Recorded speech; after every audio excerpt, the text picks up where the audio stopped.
Right,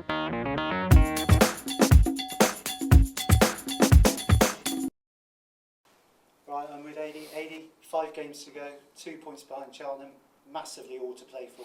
Yeah, there is. There's a lot to play for, and you know, obviously we've been disappointed in obviously the last couple of games. The 2 home games against obviously Grimsby and Aldershot, we didn't score and didn't really look like scoring, so we understand the frustration there, and we're very frustrated as well. And then obviously conceding the 2-goal lead on Monday was even more disappointing.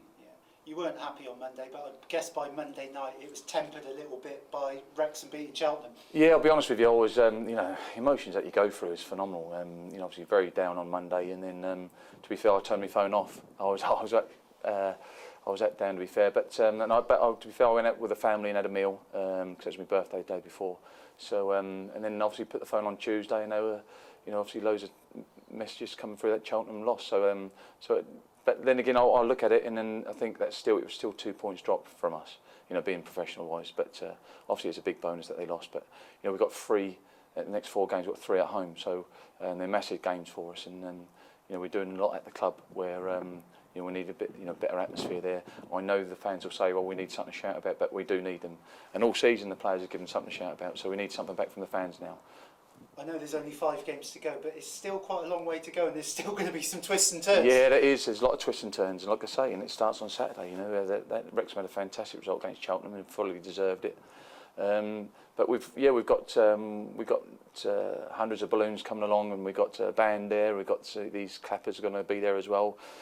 So we need it could be a very tight game on Saturday. We just need the fans to get behind us from the first whistle to the very last, because, like I said before, the lads have done it for them all season. Now I'm just turning it on their heads, and we do need the fans, because some of the boys are nervous. They are nervous, and it's human nature to be nervous. And I thought the last home game, especially at Aldershot, I thought the fans are quiet and maybe a little bit nervous as well. But which is a good sign as well that they want us to do really well. Looking back to the game against Wrexham, which wasn't that long ago, yes. First half you probably played some of your best football of the season, were outstanding. It was a draw in the end, but yeah. that was a real tough game, but kind of disappointing in a way. But yeah, you definitely. got back to it. Yeah, definitely. And obviously, we played ever so well first half, and then obviously we had a sending off as well, didn't we? And then went down to 10 men, and being 2-1 down, we come back and scored at the end. I think Brett scored at the end. So we showed a lot of character there. But if we can produce the same performance, I'll be more than happy. But then again, if we don't produce a performance and still get the 3 points, it's not a problem either. But it's just the last thing on the Monday side of it, that we're now on 2-0 up on Monday in the change rooms, and we would I'm telling me and Jamie saying we need to get the next one because it's really important. We need to get 3 or 4. But then the first goal, was very crucial. We didn't defend it properly at all. And of course, Cheltenham are playing Grimsby on Friday, so no doubt, it's fingers crossed from a Forest Green point of view that Grimsby can help again. Yeah, that's tough right. Tough game for Cheltenham. Yeah, it is. It's a very tough game, but we can't keep relying on Cheltenham keep slipping up, which they have done the last few weeks. They keep slipping up, and we haven't really took full advantage. But then again, it's only 2 points now. When it's 3 points, and obviously they've got a better goal difference. It's like a game. It's a 3, and obviously a draw. So it's 2 games that you've got to get results in. But now it's only just one game. So I'm sure everybody will be looking at the game against Grimsby, and hopefully they can do us a favour as well. I mean, I know that's to do with TV. Would you really like both games being played at the same time, or do you think it gives you an advantage because you know what you've got to do? But it doesn't matter really. Whatever happens, we've got to play the game. And it doesn't matter if it's before the game. They play before or we play before. It doesn't really matter really. We just got to do our job, and that's what we've got to do, because it's going to be a tough game against Wrexham.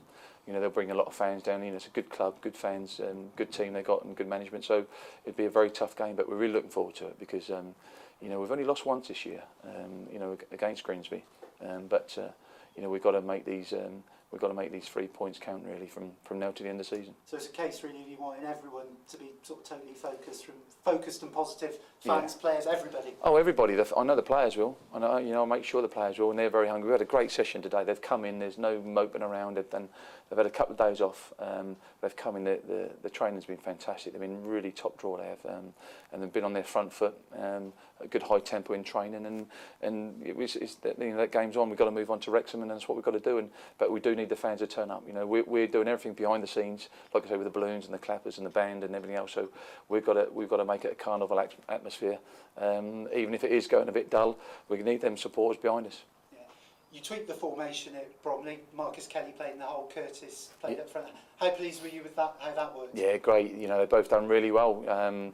Pleased for Kurt. Obviously, he's gone away with England C and done well there and got a lot of confidence back and sorted a few things off the pitch, so which was great. Come back and he scored 2 goals. I was over the moon for him. And Marcus also, you know, they both worked very hard in training. Marcus comes in, he's a very good footballer, intelligent footballer, and come in and put him in a position where I knew he was going to do it exceptionally well. But I can play Marcus anywhere on the pitch and he does well for me, so I'm very pleased with both of them. I think it just proves what flexibility you've got in your squad if you need to tinker it. Yeah, definitely, and that's what's got to happen, you know. And you know, we have got a small squad, but everybody and they can play anywhere, to be fair. So that's what I'm very pleased with. Rob Sinclair limped off at Bromley. What's the situation with Rob? Rob will be out in maybe a couple of weeks, so we've got maybe 2 games hopefully. But the physios are doing really well on there, so it's not as bad as we first thought. But he will be out for. Is that a hamstring? Yeah, hamstring. Sorry, yeah, hamstring. He just blocked the cross and went for a corner. And it was a big miss for us because I think obviously after Rob went off, I think that's when really, because we controlled the game for an hour, and Rob's done fantastic well for us, and we just lost it a little bit after that. Yeah, the good thing about Rob, he's a quick healer, isn't he? Yeah, it's great. Yeah, he's a very good healer, and we've got 2 very good physios, so we're very lucky. Okay, all the best on Saturday. Thank you very much. Good luck. Thank you very much.